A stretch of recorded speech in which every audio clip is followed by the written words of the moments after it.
So let me go over some basic stuff. These are 4 examples from, I don't remember, 2 or 3 papers of a particular problem that I saw quite a bit of. Some on the revision, some on the original. Some of these are pulled from originals, okay, just as an example. And I'm doing this because you've got your histories exam coming up due a week from today. You can turn it in earlier because I know you've got other stuff building towards as the semester comes to a crashing end. You've got your paper for this class, whether you were doing the 5 article review or a typical research paper. This hopefully will help you, okay? And this is, I'm sure, and I hope, this is just boring refresher. Thesis. Your thesis ought to be, well, let me ask the question. How should your thesis come across to a reader? Like something that can be argued about the text? Keep going. So, talk about the argument. Yes. Talk about it. Explain what you mean. Like, explain what your argument is, and then and then make a side one way or the other. Okay. You have to have a take. How should that argument come across? This is what I'm getting at. Think of what Polonius tells his son Laertes. Oh. This is what I'm arguing for XYZ reasons. You actually have to. Okay. articulate that. What else? Do I use a silhouette? Well, partially. You all get in arguments. I know none of you are saints, okay? So you get into an argument. How do you do that with somebody else? Disagreement. Keep going. Does your heart rate stay the same when you get in? No, you're angry, okay? Doesn't mean you know, as I've had before, a slew of expletives. Needs to be rational. It needs to be strong. It needs to be passionate. It can't be middle of the road.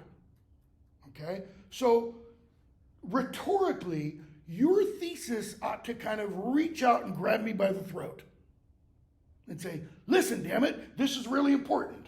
This is what I am arguing. You don't literally need to say, this is what I am arguing. I've said this before, and I've had a student turn around in a week and turn in a paper and said, this is what I'm arguing, or highlight the thesis. You shouldn't need to highlight the thesis. It ought to be very, very clear. Where should the thesis come in an introductory paragraph? There's 2 different perspectives on this. You can either do it at the beginning or at the end. Where should it not be? In the middle. Buried in the middle. You either build to it or you start off with it just boom. And then the rest of that introductory paragraph does what? Wherever you put the thesis. That introduction is a mini paper. If any of you are planning on going on to graduate school and you write a master's thesis and then later on a PhD, you are going to be required to write an abstract of your thesis. Your thesis is going to be, if it's a master's thesis, your thesis is going to be anywhere between, if it's not a very good one, 50 to 60 pages. I've had a few of those. And if it is a good one for an MA thesis, 100 to 150 pages, right? PhD dissertation, if it's not a very good one, I've had them 80 to 100 pages, okay? If it is a good one, 150 to 300. I actually had one turn in that was over 600 pages on the first draft. It was toilet paper, most of it, okay? It was just bad, right? So, my point is, you've got to be able to summarize, to abstract that 150 pages into usually 150 words. Your introductory paragraph is giving your reader kind of a general overview. Obviously, what can you not do, therefore, in that introductory paragraph? You can't lay out all your evidence and such. But you do refer to what you're writing about, first of all, the specific play, and you don't be general. You don't go, as an example, let me,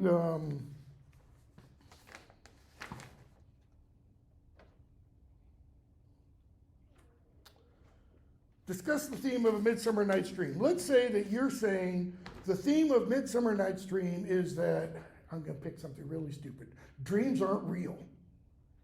You don't, in that introductory paragraph, go into Carl Jung and other Jungian psychologists to talk about dreams in dream theory. What do? You talk about dreams as they are represented in the Midsummer. Bingo. You talk about dreams or dreaming in the play, briefly. Okay? And then you, in that paragraph, and often in your thesis statement, what you want to do is you want to list or at least hint at the main parts of your argument. Often what students will do, I've got one somewhere, I don't think it's this person's, someone in the papers I just handed back had a thesis that had 3 prongs to it, 3 elements to it. The problem, however, was that the amount of space you had in this paper, the thesis was too big. The thesis would have been good for a 7 to 10 page research paper, maybe even a little bit big for that. But when you're talking 600 to 900 words, you can't do that. You got one main idea, and then you just support. Okay? So the thesis has got to really reach out. It's got to be strong. These are in no specific order. This is just my jotting down things. Okay? Paraphrases and plagiarism. Didn't really have much of an issue with that problem because all of you weren't paraphrasing Shakespeare, you're quoting him, though there were a couple of times when someone said something to the effect of, Demetrius suggests that blah, blah, blah, blah, blah. Where? When you do that kind of allusion, put a citation at the end. That tells your reader, me, where to find that. It also tells the reader you're not just blowing smoke. Okay? Because if I'm left with the question, where, why, you've not done something, right? The problem with plagiarism and paraphrases is when you are paraphrasing secondary sources, this will be important if you do a research paper, you're paraphrasing secondary sources and you don't tell where the paraphrase begins and where it ends. You usually do tell where it ends with what? Those quotations are the whole Citation, no quotation marks, not in a paraphrase. But the citation at the end, where people usually, and when I say people, I don't just mean students. This has brought down President of Harvard and now multiple scholars at Harvard who have been caught throughout their academic careers. Balloons just went up on my computer for some reason. No idea. I guess some sort of anniversary thing.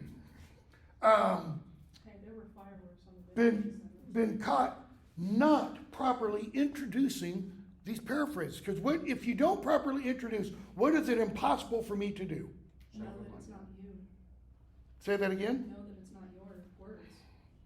So if Sarah writes something and she doesn't introduce the paraphrase and then there's a citation at the end, I can't tell where Sarah's ideas, or Heather, whichever one you go by, end and where the person she's borrowing from begins.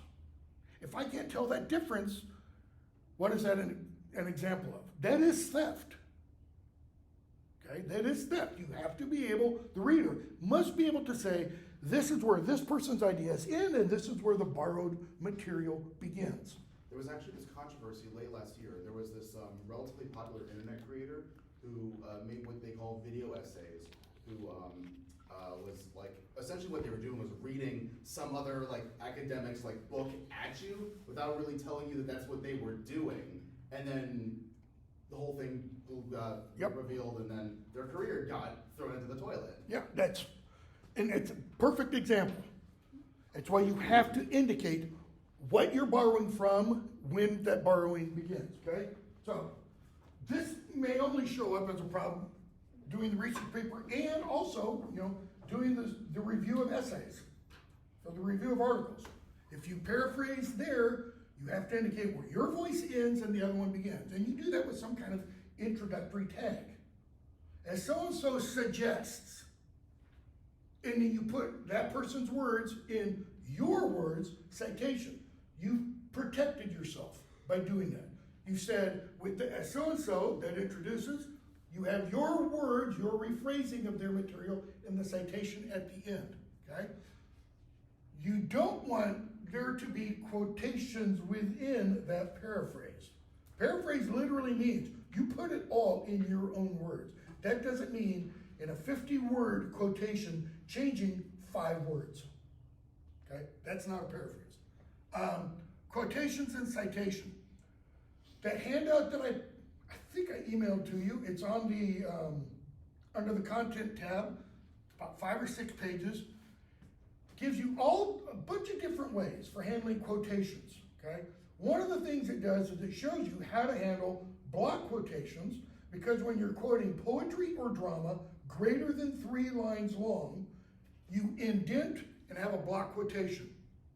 When you do that, the very fact that you've indented with a block quotation is telling your reader, this is a quotation.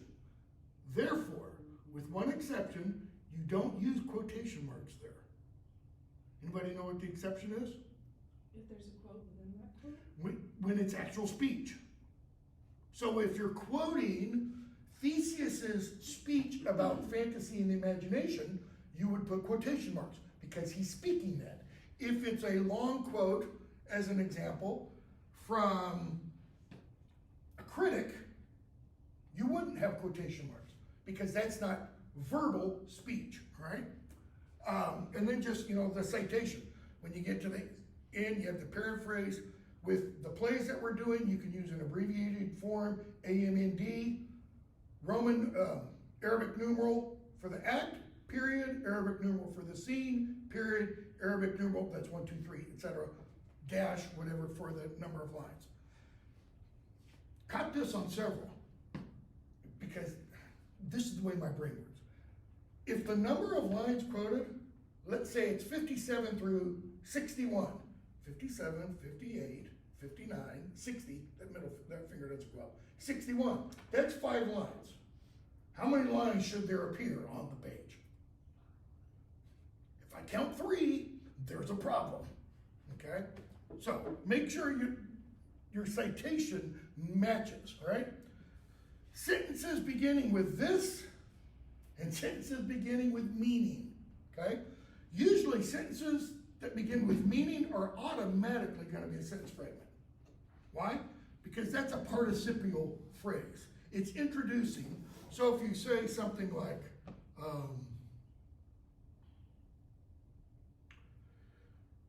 Theseus' speech about fantasy and imagination shows that there is a deeper reality beyond what we see, period. Meaning, da-da-da-da. All of that meaning, da-da-da-da, it's a sentence fragment. Because what is it doing? It's dependent. It's a dependent clause on what came before. That is often, not always, I take that back, not often. That is sometimes a problem with this. Beginning a sentence, and I've got 1 or 2 up here, beginning with this. This is not the case for love, because love, etc., etc. I'm always almost always going to ask, I did not on this person's, what's the this referring to? Does it refer to everything in the sentence above? Does it refer to everything in the 2 sentences above? Because what kind of pronoun is this? It's a demonstrative. It points to, right? This makes love beautiful and relatable. What this? All of this? Okay? So, if you're gonna have this, you should have something that it points to right next to it. This idea of love, or this perception, or this particular, or so have a noun immediately after that. Because that's how we use it usually. We say, this desk, this chair, we don't say this. You know, hand me that. Hand me that what? Okay? Assertions, assumptions versus proof. This is a big problem, and this is not just you guys by any means. I was teaching a doctoral course, Old English course, I don't know how long ago, 5, 10 years ago at least. And I had multiple PhD students asserting as fact things that were assumptions, or asserting as fact things that were their perceptions. I had one, I think I've handed the paper back, earlier. Yeah, I don't have it anymore. So, here's an example. Athens is the epitome of rationality and reason, and the wood displays the blindness of love. Now, you could say,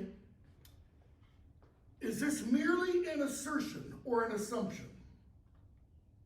Well, I took this charitably, meaning the student was making this statement on the basis of what we discussed in class about Athens.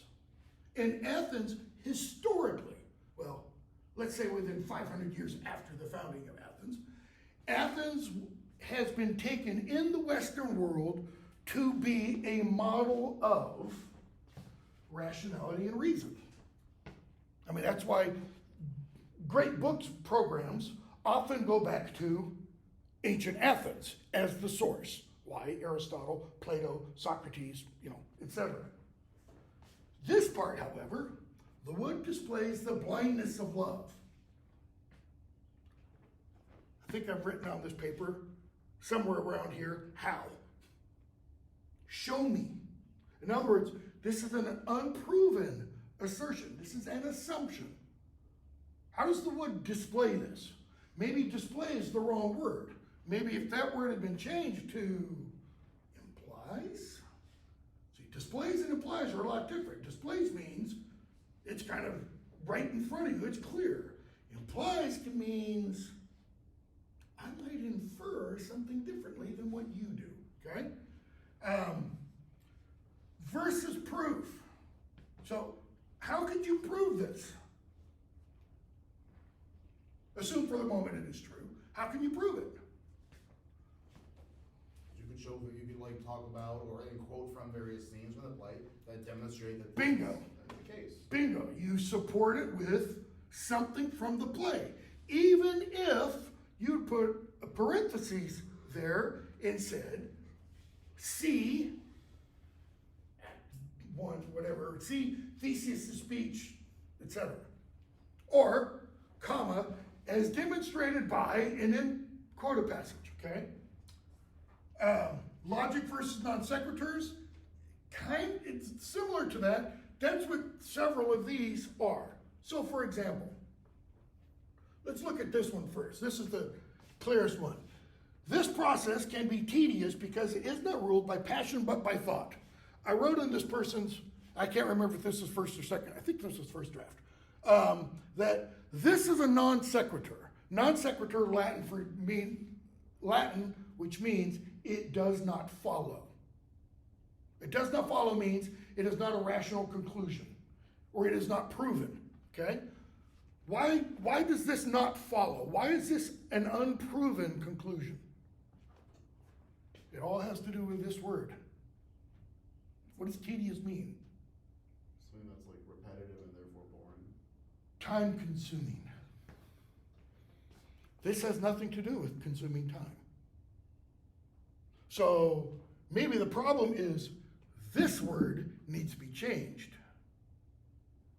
Okay? I don't know what word it can be changed to, not exactly sure what the author intended by that.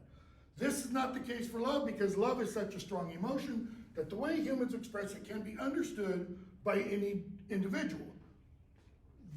Notice this is not the case for love, is predicated upon the previous sentence, which I didn't write down. This, notice how many this, that, all from the same writer. This makes love beautiful and relatable. That's a non sequitur. Why? You cannot argue this based upon this. That is, this doesn't logically conclude. It's not a therefore this. Why? I mean, you can maybe, I think, make the case, but it would take more words for this because it's talking about being understood by any individual.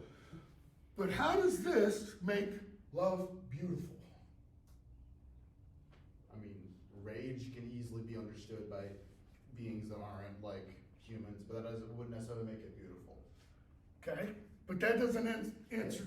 Yeah, exactly. That's the point. So, notice the meaning of this word is important.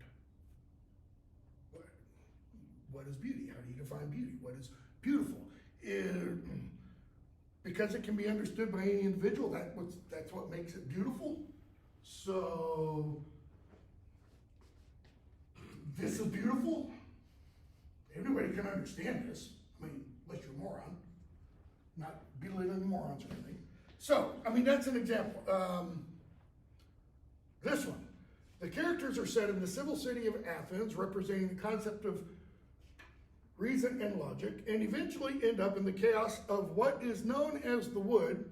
It's wordy, by the way, it's just the wood, which illustrates the idea of love. How does the wood illustrate the idea of love? That's a non sequitur. It's nothing in here necessarily supports that. And there's nothing just before that in the essay, and nothing just after that explains it, okay? Question? Yeah, it also seems like some of these people, these are pulled from like actual lessons. Yeah. Some of these people may have like half remembered like some of the lectures, because I feel like the contrast that was made in class was like Athens is supposed to be like logical and rational, whereas the woods is chaotic and irrational. Yes. I mean, those two settings imply those two things, okay? Does that mean love is irrational? Well, that's one of the issues that's raised throughout the play, okay? Proofreading. It's a biggie, folks, okay?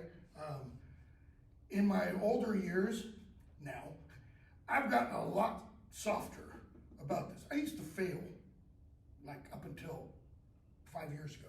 I'd failed papers for just common spelling in basic punctuation errors. I don't anymore, unless you repeatedly do it. As an example, several people on the revised papers didn't correct spelling errors or typos from the first version because I could literally look at them and go, it's still there. You know, Shakespeare became Shakespeare, became Shakespeare. Didn't put the final P on the name. It was in the original, it was in the revisor. And I understand you're just opening up that document and making changes here and there and not necessarily going all the way through. So that's pretty important. Lastly, well, for this at least, following directions. Wasn't a problem on the revised forms, revised versions, because people took care of the problem.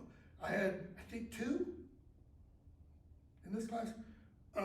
Folks on the first go round didn't have the required number of quotations. You know, the essay was about both plays. I think you needed to have 2 quotations from each play.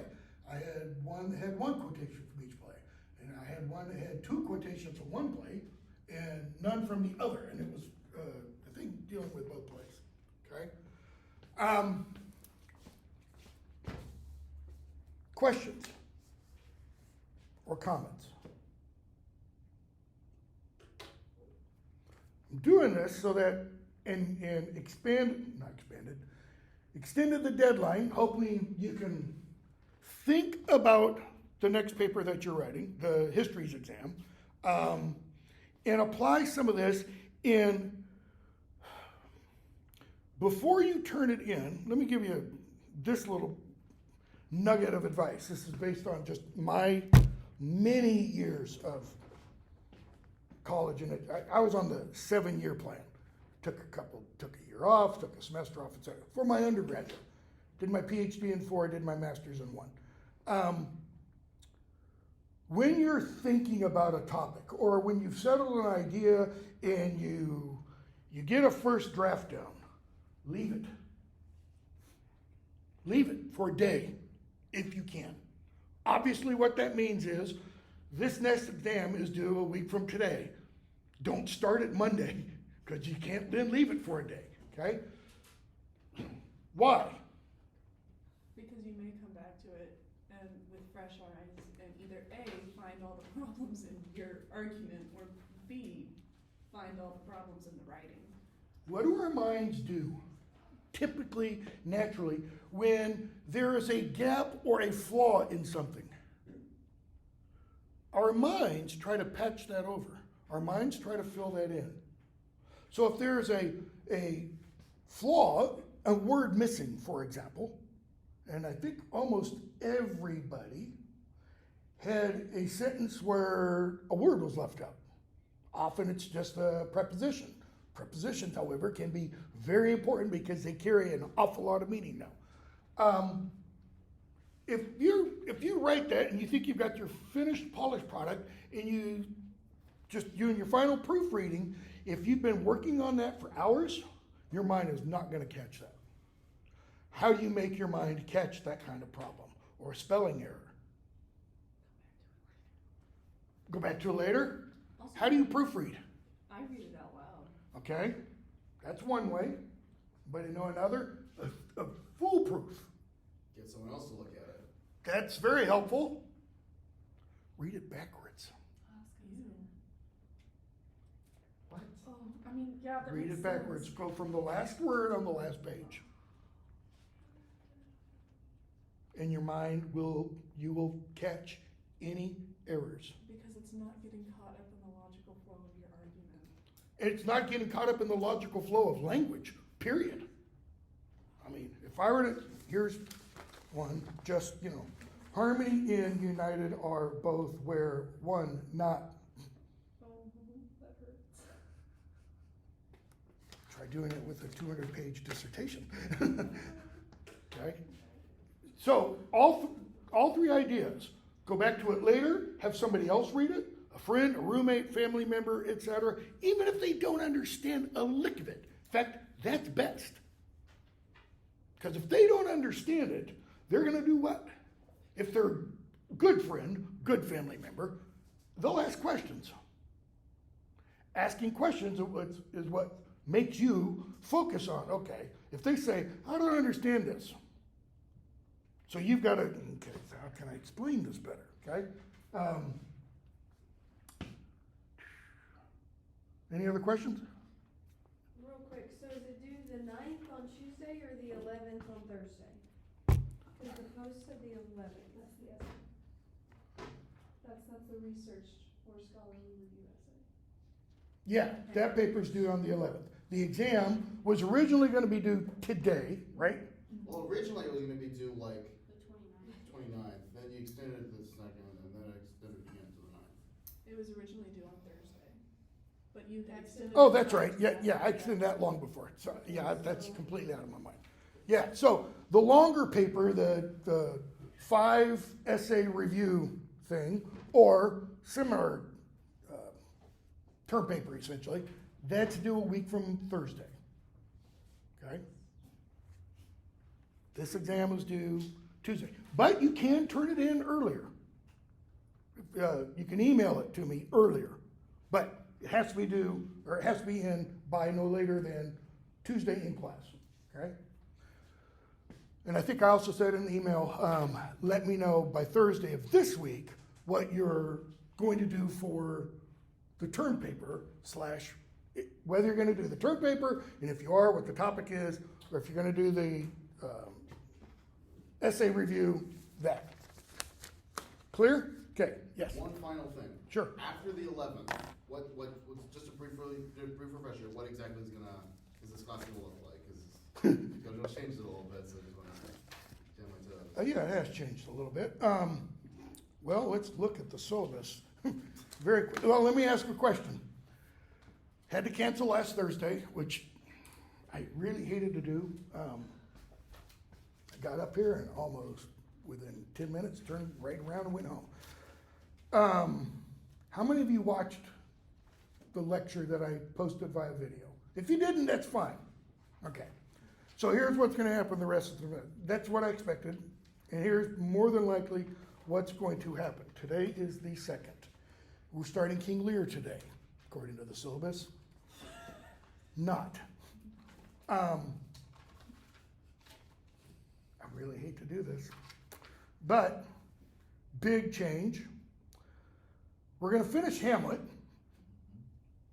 and do probably a day or two of sonnets, and I'll tell you which sonnets. That way, I don't usually include the sonnets in the intro to Shakespeare, and I should, because he was known also as a sonneteer. But we won't do Lear. We won't have time.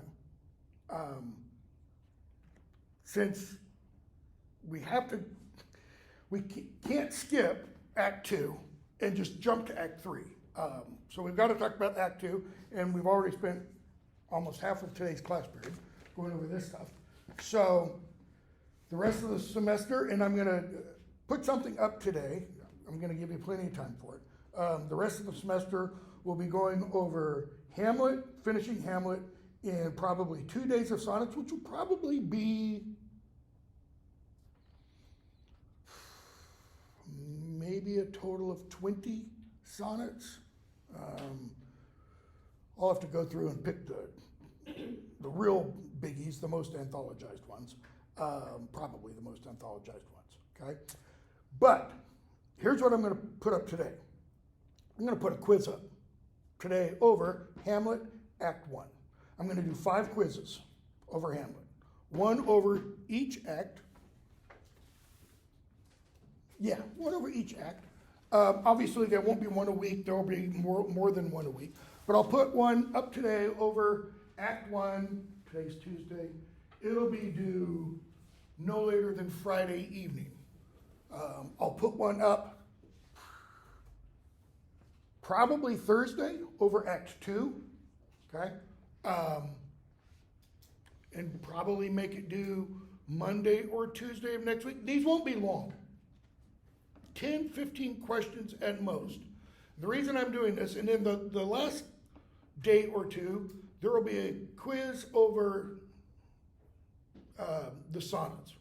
Might be 1, might be 2 quizzes. The final will essentially be Hamlet and the sonnets. And it'll be objective. I don't want to put you under more writing stress, because that's usually Hell Week anyways. A lot of professors seem to require papers do that last week. Okay? Questions? Yes? Oh, I have a question about the paper. Like, can I write about a play that I already wrote about in the exam? Yeah, I was gonna, for your, like the term paper, I was gonna throw that out, thank you. You could choose, not the same topic, correct? Right, okay. You can choose one of the topics from one of the exam sheets, if you want, to write your paper about. It just can't be the same topic. Can't write the same paper and essentially, pump it up on steroids and stuff. Though, personally speaking, I don't, academically, have an issue with that.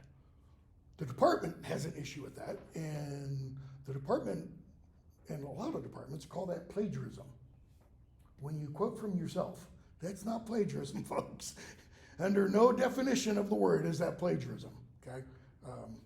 So yeah, you can pick if you've already written about a play and you want to examine more, go for it, okay? All right, so let's pick up then with, so we only got through Act 1 before, correct? Not even Act 1, because what I sent you on the video covered the end of Act 1 and went through the beginning of Act 3. We ended with talking about, the video started where we ended with Horatio talking about strangeness, Yep. Hamlet, And Hamlet says, therefore, as a stranger, give it welcome. There are more things in heaven and earth than are dreamt of in your philosophy, Horatio. Yes. And it's that line that often leads readers and many critics to have suggested Horatio was a Stoic. Because according to Stoicism, this is it. All right? Yet Horatio has already said, my God, and by heaven, etc., etc. Okay? So Hamlet finishes that little speech and tells them, if I act crazy from here on out, don't give out that you know I'm acting crazy. The problem for us as readers and viewers of the play is Hamlet doesn't give any indication here of when or why he might act crazy. What if he's acting? Or if he's even acting. Maybe he is crazy. Right? After all, what did we hear Hamlet discussing in his first soliloquy? Suicide. Okay? So, he finishes the scene. This is Act 1, scene... Why do I not have scene numbers there? Scene 4. He says, line 197, the time is out of joint. Okay? What does that mean? What is that a possible allusion to? Great chain of being idea. Okay? So if the time is out of joint, it means something's got to fix it. Doctor Who or whatever. Oh, cursed spite that ever I was born to set it right. Now, there's an interesting idea buried in that little phrase. He says that ever I was born to set it right. Yet when was Hamlet born? A long time ago. We don't know yet exactly how long. Okay? Was the time out of joint when Hamlet was born? It's out of joint now. And yet he says he was born to fix the problem of now. What possible idea is being alluded to there?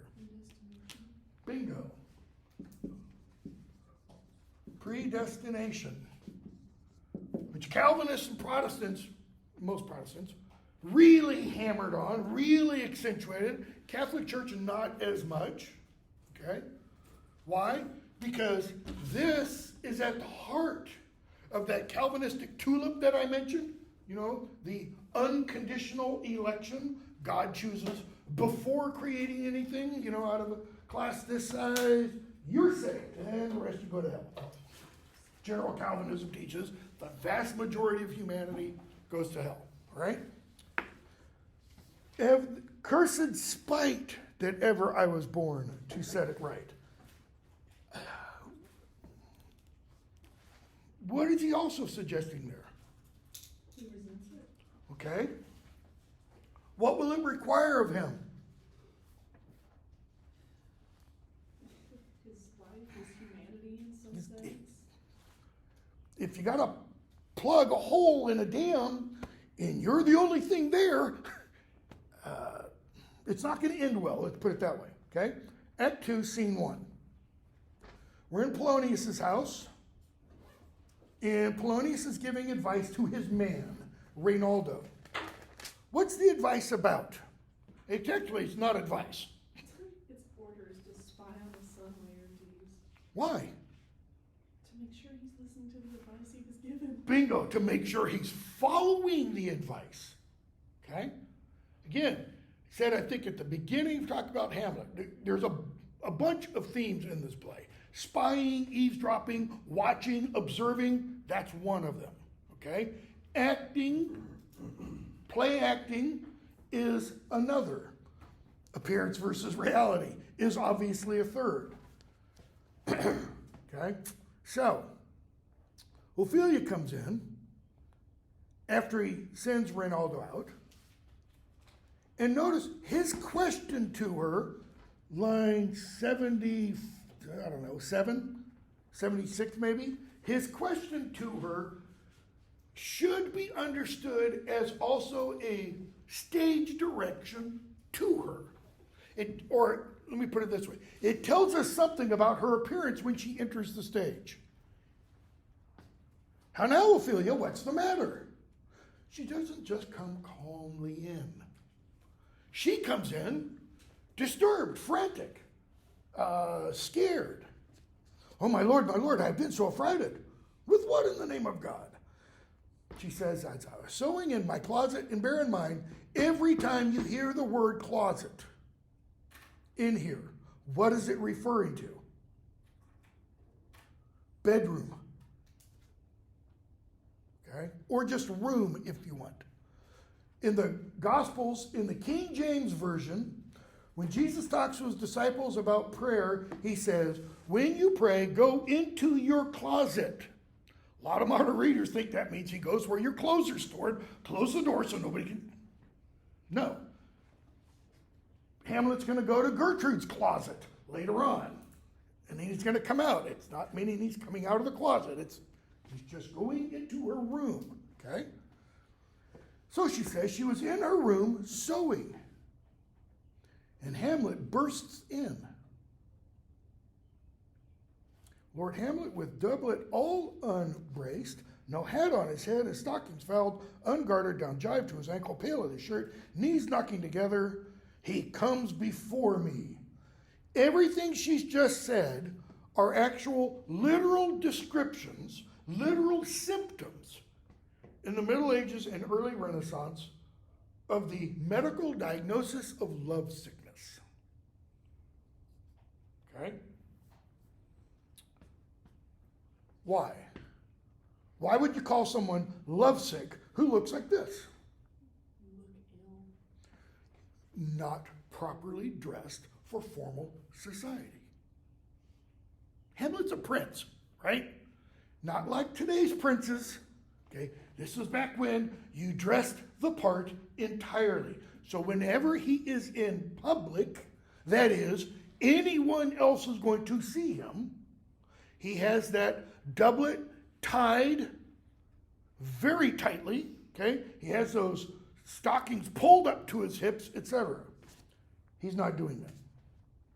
Mad for thy love. Notice the very first word Polonius says. Crazy? For thy love? My Lord, I do not know, but truly I do fear it. What did he say? Notice, he doesn't say anything. He grabs her by the hand, okay, looks at her, extends his arm like this so that her arm is extended, looks at her like this, like he's trying to, memorize her face.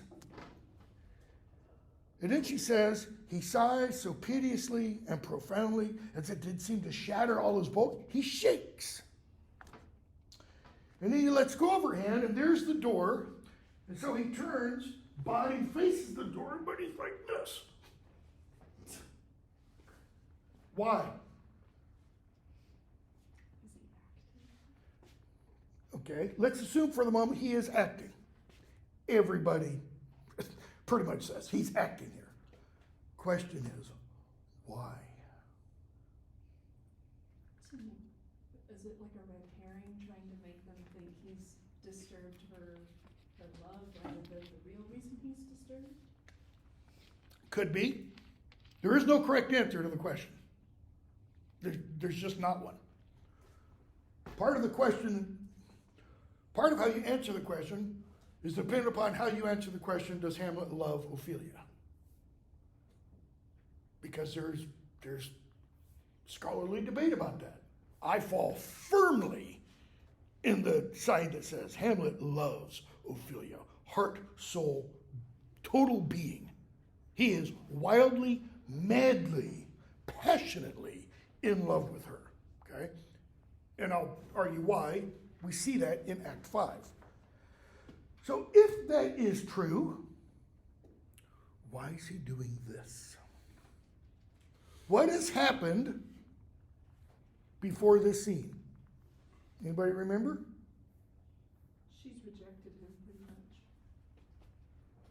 Okay? We're going to be told in just a moment. He says, come go with me. I will seek the king. This is the very ecstasy of love. Ecstasy means out of your mind.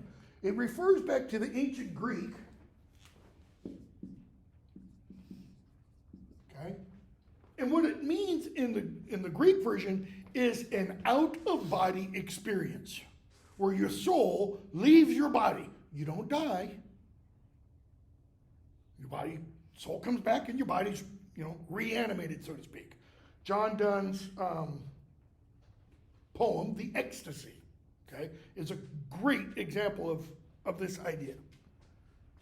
So, he says, this is the very ecstasy of love whose violent property foredoes itself and leads the will to desperate undertakings as oft as any passion under heaven.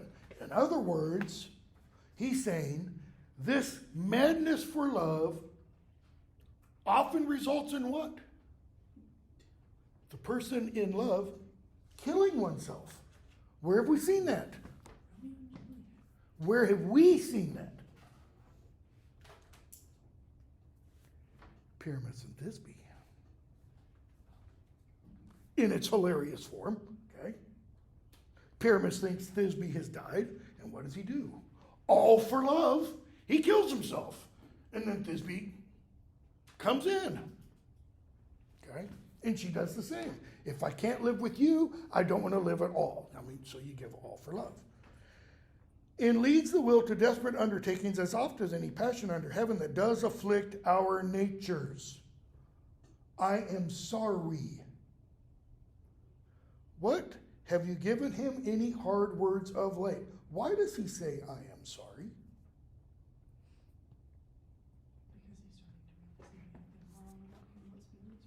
Okay. What did he tell her the last time we saw Polonius and Ophelia together? Hamlet doesn't love you. He wants to have sex with you. That's what he says. Not in those words, but that's the import of his message.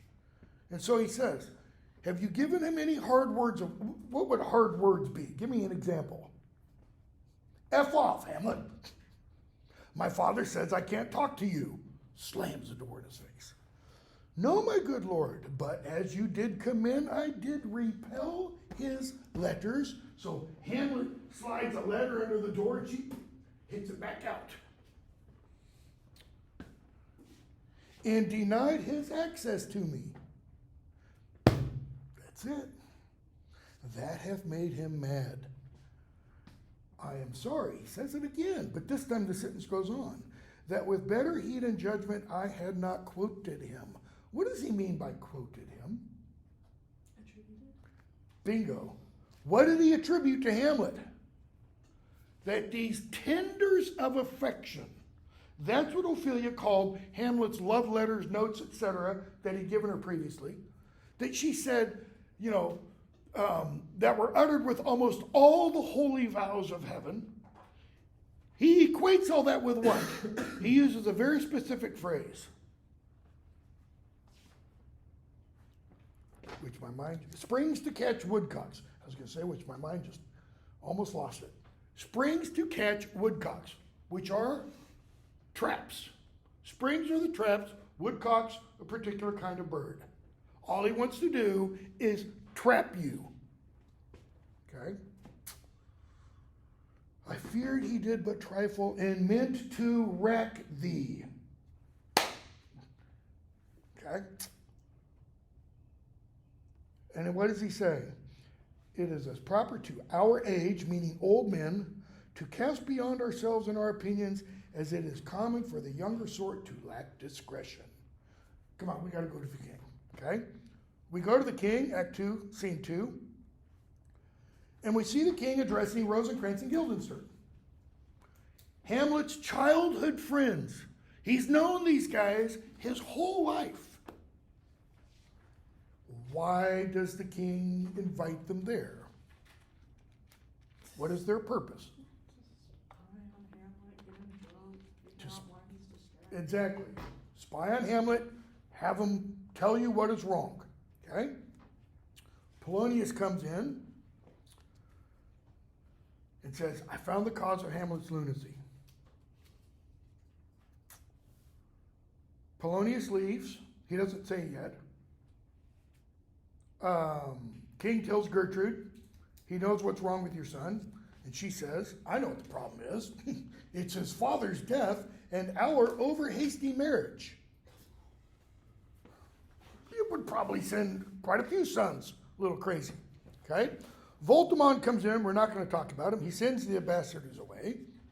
Polonius then addresses the king and queen.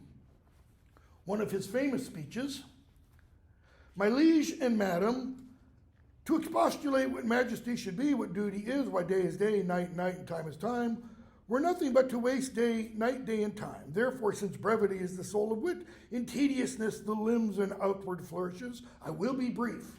He's taken about 7 lines to not say anything. Guess what I would have done to this on his paper? Drawn a line through it and said, get to the point. As Gertrude does. More matter with less art. More matter. More substance, less accidents. Less appearance, get to the point. And he's like, madam, I swear I use no art at all. There's no rhetoric here. That he's mad, 'tis true. What is that? Just kind of use this. It's an unproven assertion. 'Tis true, 'tis pity. And pity, 'tis true, a foolish figure. Let me get to the point. I have a daughter, have while she is mine, channeling his inner Aegeus, if you want, Shakespeare's, mind. I think when every time Shakespeare writes a play, after having written previous plays, all those characters and scenes are just roaming around in his mind. If quoting yourself is plagiarism, or referring to stuff you've written before is plagiarism, Shakespeare's the greatest plagiarist who ever lived.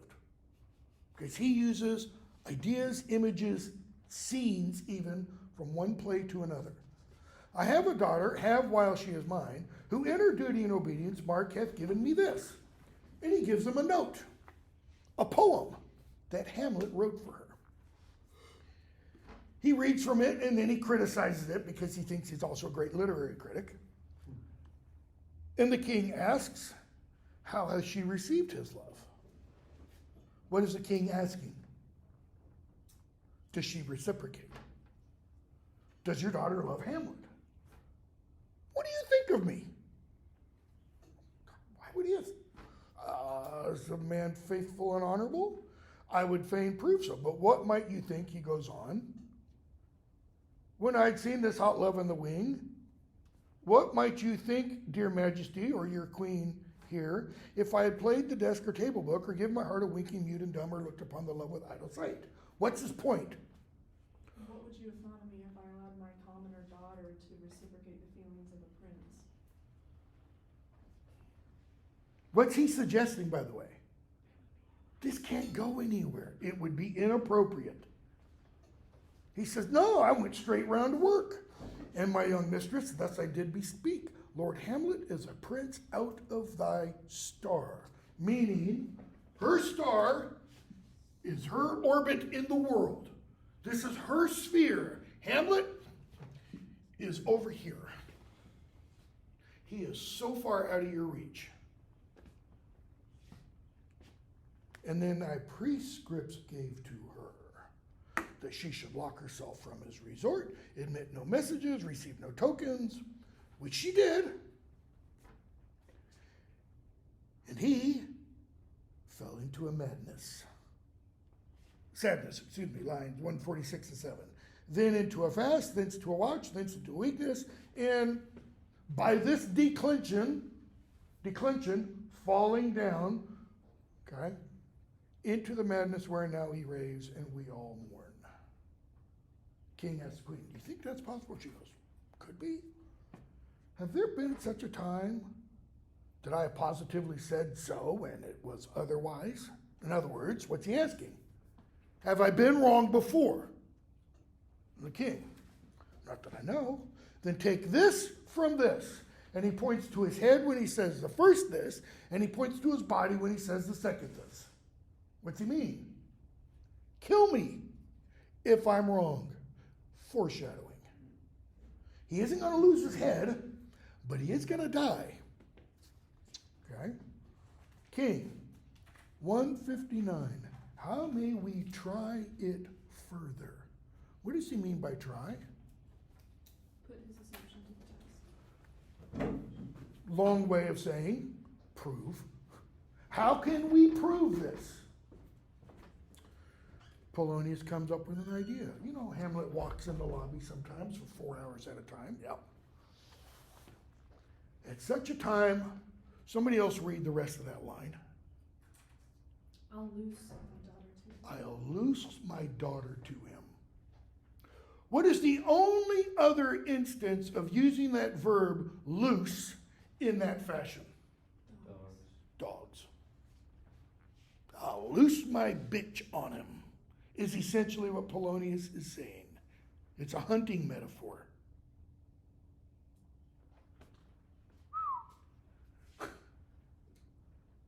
Notice what position that puts Ophelia in. She now becomes part of the plot against Hamlet. Be you and I behind an arras then. Mark the encounter. Mark, take note, watch, observe. When does this happen? The opening of Act 3. Which is where Hamlet gets what is often called the greatest soliloquy in the English language. Given.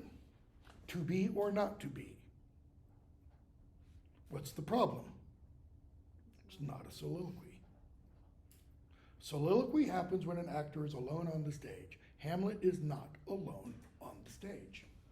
When an actor delivers a soliloquy, the only people that hear the actor, because we are being taken inside the character's mind in a soliloquy.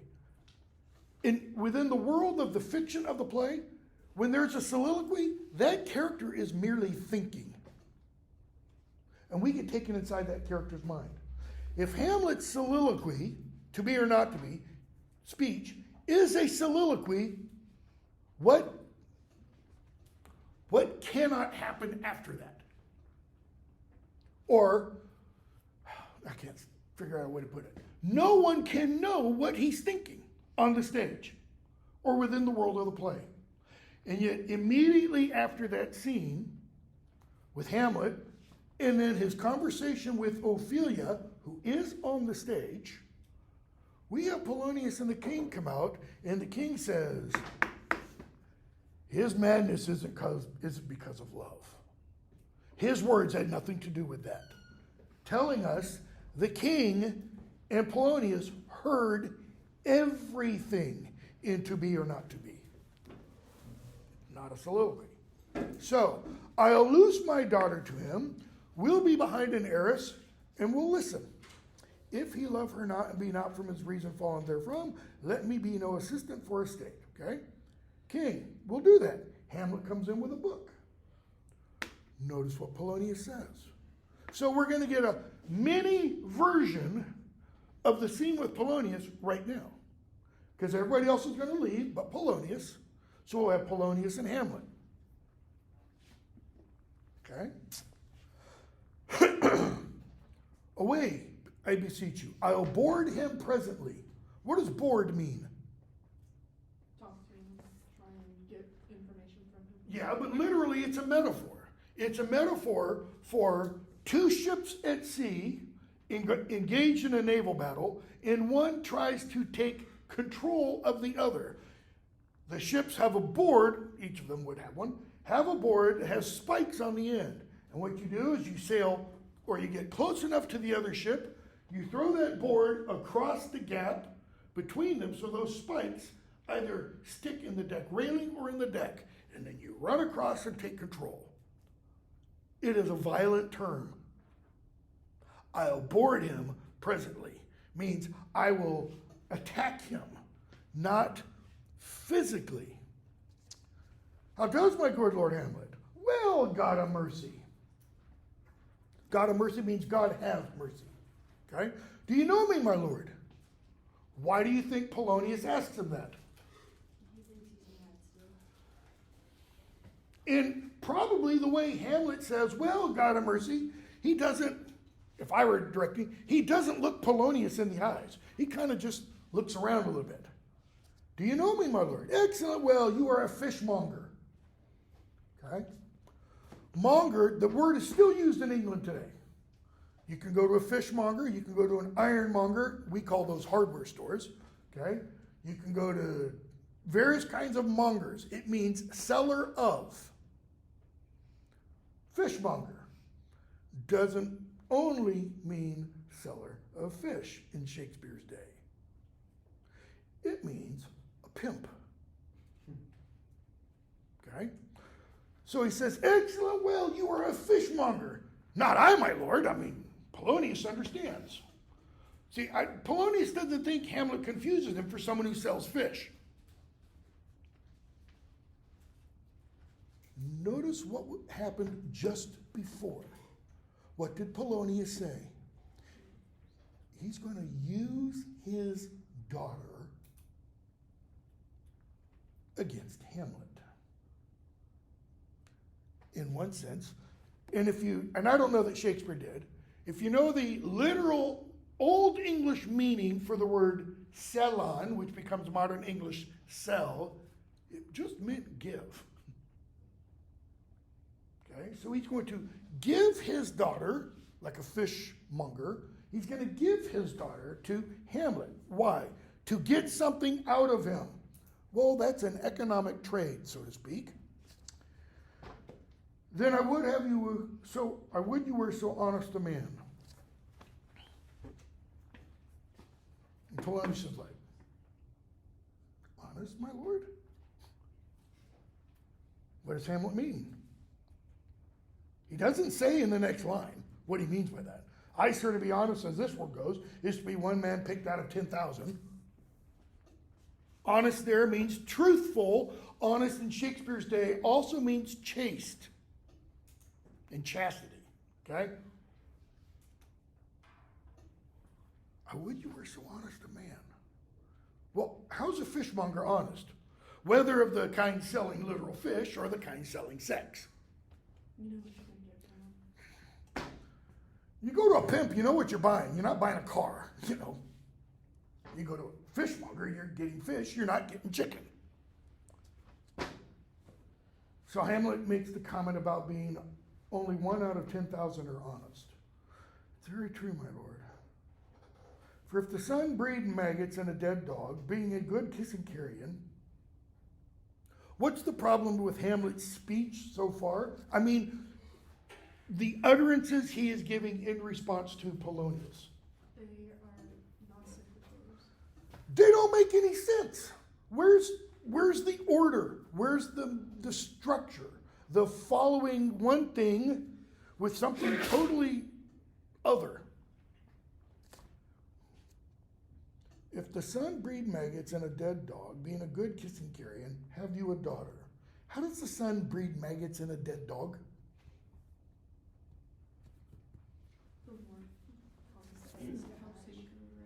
Medieval and Renaissance understanding of how things happen. A dog dies, it gets left on the side of the road, and what happens within a few days to a week? There's suddenly maggots crawling over it. Where'd they come from? The sun, in its rays, inseminated that dog, or deer, or elk, or whatever the animal is. Or human, if it's a human. Have you a daughter? Why? I have, my lord. And you gotta imagine Polonius is like, where the hell is he going with this? Let her not walk in the sun.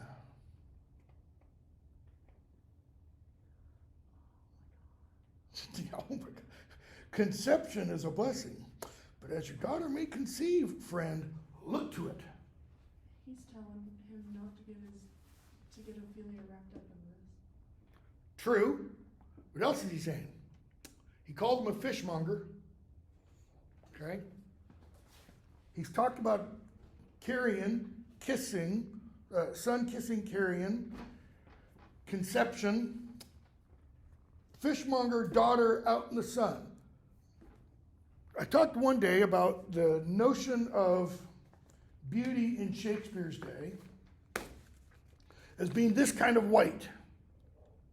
If you're a white woman, how do you stay this kind of white? You never go outside in the sun. Women who were tan, or even slightly tan, were assumed to be streetwalkers, hookers in the sun. Okay? That's why they got their tan. Don't let her walk in the sun, she might conceive. He is also saying what you suggested, that he's telling him, don't get your daughter involved in this kind of plot. Okay? Let her not walk in the sun, conception is a blessing. The Old Testament. Children are a blessing of the Lord, blah, blah, blah. But as your daughter may conceive, Polonius has an aside. Now, in an aside, like a soliloquy, the other people on the stage do not hear that. That's directed to the audience. How say you by that? Still harping on my daughter. But he didn't know. He called me a fishmonger. He's gone. And truly in my youth I suffered much extremity for love, very near this. Woo, you could do a lot with that. It could be that everything Polonius does is based not upon Hamlet, but upon Polonius at Hamlet's age. In other words, psychologists would tell us Polonius is doing what? He's projecting. Okay? I mean, he even admits to that in Act 2, Scene 1. Yep. So, he says, what do you read, my lord? Because Hamlet came in with a book, right? Words, words, words. What is the matter, my lord? Now, Polonius means one thing. Hamlet takes that to mean something else. What does Polonius obviously mean? What is the matter of what you were reading? What is the material? Hamlet says, between who? Hamlet takes what is the matter to mean, like we often use it today. Someone comes in, they look all disheveled, what's the matter? What? Hamlet's answer, or excuse me, his question is rather prescient, isn't it? There is a matter at the heart of the play. What's the matter? Claudius versus Hamlet. Okay? I mean the matter that you read. Hamlet goes on and says, lies. And he talks about supposedly what the material says. We don't know that that's really what it says. Anyways, what's the point of Hamlet's little speech there from 197 to 204? It's all so that Polonius can say, aside, though this be madness, yet there is method in it. That is, he's not just totally crazy. There is a logic and a structure to it. Just like if I were to pull out, put up on the board or something, Lewis Carroll's Jabberwocky. Jabberwocky makes no sense whatsoever. It is a total nonsense poem. Grammatically, it makes perfect sense. The words he invented, we don't know what they mean, but they are all grammatically correct. Okay? Hamlet's words don't make any sense, but there is an order and a structure and a rhetoric to them. Okay? Will you walk out of the air? Meaning, let's go outside. Let's get some sun. After Hamlet talks about beware of the sun, Will you walk out of the air, Hamlet, into my grave? That's out of the air, all right. How pregnant sometimes his replies are. Notice how pregnant, right after, within 20 lines of conception. This is how Shakespeare weaves notions together. What does he mean how pregnant sometimes his replies are? Pregnant means what? Full of, but not yet delivered of the meaning. That is, the meaning isn't yet clear and apparent, right? A pregnant woman walking around, you know there's a baby in there. You don't know what it looks like yet. It's obvious something's going to happen, but it's unclear what. His point is, there's meaning here, but I don't know what it means. So, he says, my honorable Lord, I will most humbly take my leave of you. Why? Because that's a Britishism. It's just a standard English way of saying, I have to go. But it's polite. Hamlet, you cannot, sir, take from me anything that I will more willingly part withal. What is Hamlet's response? Shakespeare, by the way, is the master of this. You can't take something from me that I don't want gone. Okay?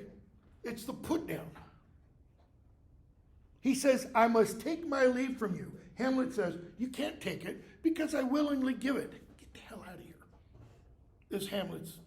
That's the meaning of what Hamlet says.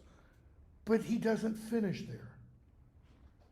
You cannot, sir, take from me anything that I will more willingly part withal, except my life, except my life, except my life. What does he mean by that?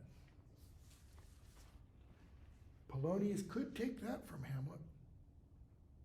He can't take his leave because Hamlet gives it to him, right? You can't take something if it's freely given to you. Take meaning steal, okay? But you can steal my life. And he says it 3 times. Why? It's all for emphasis. Might indicate what on Hamlet's part?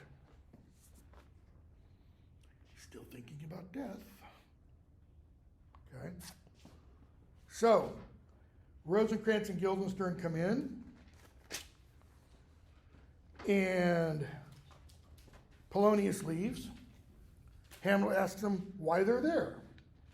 Implication is he hasn't seen them in a long time.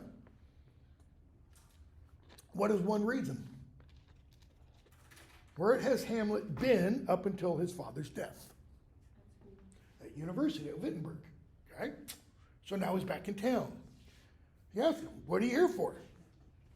Or asks them how they're doing, sorry. How do you both, line 225, as the indifferent children of the earth, indifferent, ordinary, common, they don't mean common, low-born. They just, we're like everybody, life comes, life goes. Okay?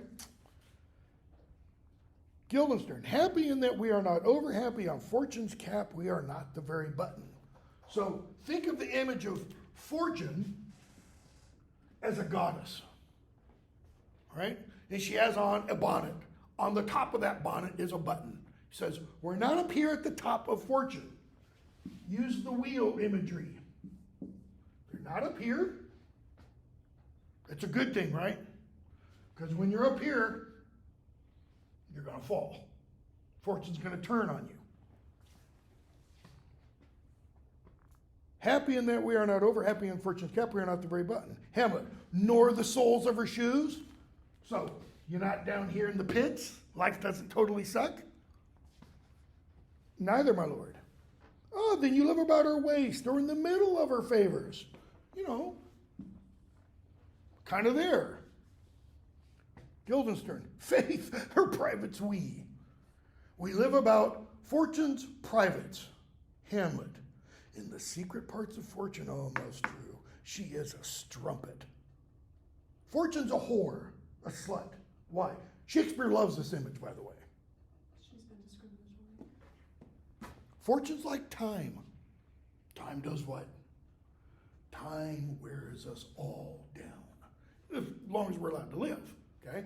Time even eventually will take care of this plastic bottle so it disappears into nothingness. What news? None, but the world's grown honest. Hamlet, then it must be doomsday. No. What have you, my good friends, deserved at the hands of fortune that she sends you to prison hither? Prison? Denmark's a prison. Then is the world one? It's a goodly one, in which there are many confines, wards, and dungeons, Denmark being one of the worst. We don't think so. Why then, 'tis none to you. For there is nothing either good or bad, but thinking makes it so. To me, it is a prison. Now, that idea is huge. There is nothing either good or ill, but thinking makes it so. Is that original to Shakespeare? No. You find it in the writings of St. Paul. Paul addresses, I don't remember which town, one of his letters, talking about those who eat meat versus those who only eat vegetables. And he says, those who eat vegetables shouldn't look down on those who eat meat. Those who eat meat shouldn't look down on those who eat vegetables. Or talking about food offered to idols. If you don't know the food is offered to idols, it's not bad to eat it. If you know it is offered to idols and you eat it, that's bad for you. Why? Because your thinking makes it so. For the simple reason, if you're a Christian and you know the food's been offered to idols and you eat it, you are going against what you're taught to believe. That's his point. Okay? Milton, 40-some years after this, 50-some years after this, writes Paradise Lost. In Paradise Lost, we have the great heroic figure of Satan. And Satan says, it's better to rule in hell than serve in heaven. Why? Because the mind can make a heaven of hell, a hell of heaven. True or false? And I'm asking, true or false, not maybe. There are examples of men and women confined to solitary confinement, confined to concentration camps, for example, during World War II, in the Soviet Gulag system, who come out. And some of whom say, not all by any means, some of whom say, the best thing that ever happened to me was to be sent to the Gulag. Why? Because it forced me to think of real reality, so to speak. Okay? So they were able, within their mind, to turn that horrible thing into something positive. Why then, to me it is a prison. Why then 'tis none to you, we think not so. Why then your ambition makes it one. 'Tis too narrow for your mind. What does he mean, your ambition? What ambition have we seen on Hamlet's part? Have we seen Hamlet go, oh, if I could only be the king, then I could do a lot. I could go after Norway and pull. No. What ambition? Hamlet. Oh, God. I could be bounded in a nutshell and count myself a king of infinite space, were it not that I have bad dreams. So think about that phrase and the image. So, put yourself in a nutshell. Think, one of the walnut trees on the way down in the grove. You're in a walnut shell, and you think of yourself in that space as infinite space. But it's bounded by a nutshell. What makes you think it's not infinite space? What makes Hamlet think it's not? Dreams. Why? Because it implies that it is something external. Bingo. Hamlet's point is what? Where do dreams come from? Think of all the talk about dreams, fantasy, imagination in A Midsummer Night's Dream. 1598, 2 years before this play. Okay? Shakespeare seems, across plays, to wrestle with the problem of reality. And not just the problem of human existence and such, but What makes it worthwhile? Is there something more? There is more in heaven and earth than is dreamt of in your philosophy. Horatio, Hamlet tells Horatio. Okay? Here, I could be bounded in a nutshell and count myself a king of infinite space, were it not that I have bad dreams. He's saying those dreams don't come from within, they come from without. And that's going to be an idea that links this scene with that big long speech at the beginning of Act 3. Because he's going to talk about death, ending one's life, to die, to sleep, perchance to dream. There's the rub. What dreams may come, Hamlet asks, when we have shuffled off this mortal coil and go to that undiscovered country from whose bourne no one returns. Because sleep, throughout the Middle Ages and Shakespeare's day, is always a metaphor, as it still is today, for death. What do you sometimes see? Not many people use this anymore. What do you sometimes see put on a tombstone? R.I.P.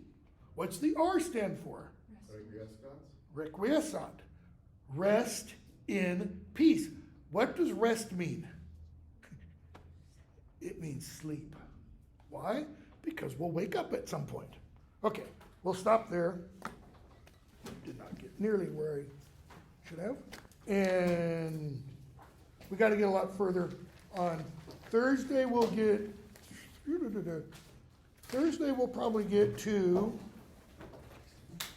hopefully through Act 3, Scene 2. So I'll put up a quiz today over Act 1, 10, maybe 15 questions. I haven't written it or anything. Avery? Yeah, that's both of yours. And we'll just chug on along. Sorry for all the changes to the syllabus.